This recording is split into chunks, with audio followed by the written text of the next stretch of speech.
민선 8기 힘센 충남의 핵심 공약 중 하나인 KTX 천안 아산역 광역 복합 환승센터 건립에 시동이 걸렸습니다.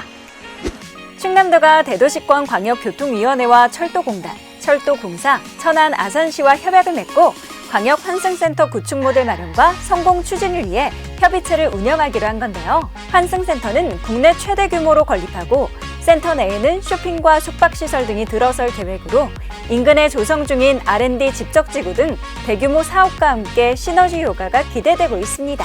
현재 KTX 천안 아산역은 비수도권 중 유일하게 KTX와 SRT, 일반 철도와 수도권 전철이 정차하며 수도권과 비수도권을 연결하는 철도 교통의 유지가 되는데요. 이용객이 하루 평균 2만 5천 명을 넘고 미래 산업의 지속적인 성장으로 천안 아산 인구가 100만 명을 돌파하면서 환승 체계 구축은 더욱 필요한 상황입니다.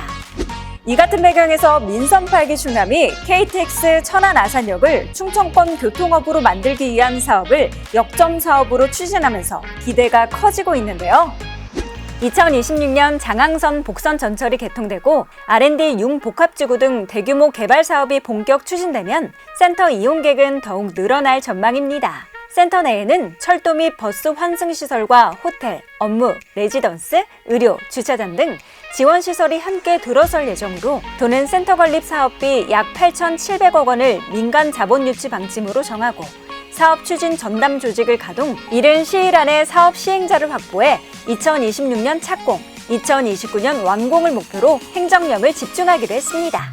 앞으로 타당성 평가와 국토부 승인 등 넘어야 할 산이 있지만 사업 추진이 순조롭게 진행돼 천안 아산역 광역 복합 환승센터가 충청권 교통허브로 우뚝 서게 되길 기대해 보겠습니다. 충남도가 도민 교통 편의를 위해 제5차 국가철도망 계획에 장항선과 경부 고속선 연결을 신규 사업으로 건의하기로 했습니다. 도가 제시한 청사진은 천안 아산역 일원의 장항선과 경부 고속선 사이 6.9km 구간을 연결해 환승 없이 수도권 동남부까지 고속철도 이용이 가능하도록 광역교통망을 구축한다는 구상인데요. 장항선과 경부 고속선을 잇게 되면 고속철도로 홍성역에서 수서역까지 예산 소요 시간이 65분으로 기존에 비해 45분가량 단축될 전망입니다. 충남도가 정부가 신설하려는 출입국 이민관리청을 KTX 천안 아산역 지역에 유치하기로 했습니다.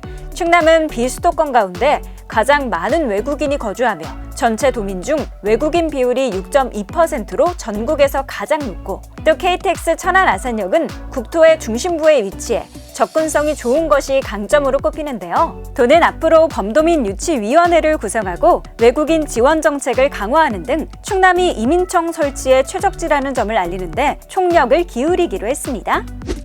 충남도의 새 어업 기술 지도선 충남 나누리호가 본격적인 운항을 시작했습니다. 도비 10억 원을 투입해 건조한 충남 나누리호는 노후화된 기존 어업 기술 지도선 봉황산호를 대신해 연안 예찰, 해왕조사, 어업인 기술 보급 등 다양한 업무를 수행할 계획인데요. 기존 선박보다 3배 빠른 속도로 낮은 수심 지역에 이동도 가능해 더 넓은 해역에서 신속한 예찰로 적조, 해파리, 고수온 등에 대한 어가 피해가 크게 감소할 것으로 예상됩니다.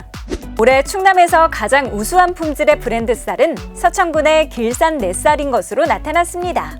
충남도 농업기술원이 지난 2월 응모한 브랜드 쌀 26종을 대상으로 품질관리 우수 브랜드를 조사한 결과 서천 길산 넷쌀이 1위로 뽑혔고 당진과 예산의 청풍명월 골드가 각각 2, 3위를 차지했는데요. 이번 선정은 외관과 성분, 식미, 유전자 등의 항목을 3월, 7월, 11월 등 3번에 걸쳐 분석한 결과를 종합한 것으로 이번에 선정한 우수 브랜드 쌀은 도지사 표창이 수여됩니다.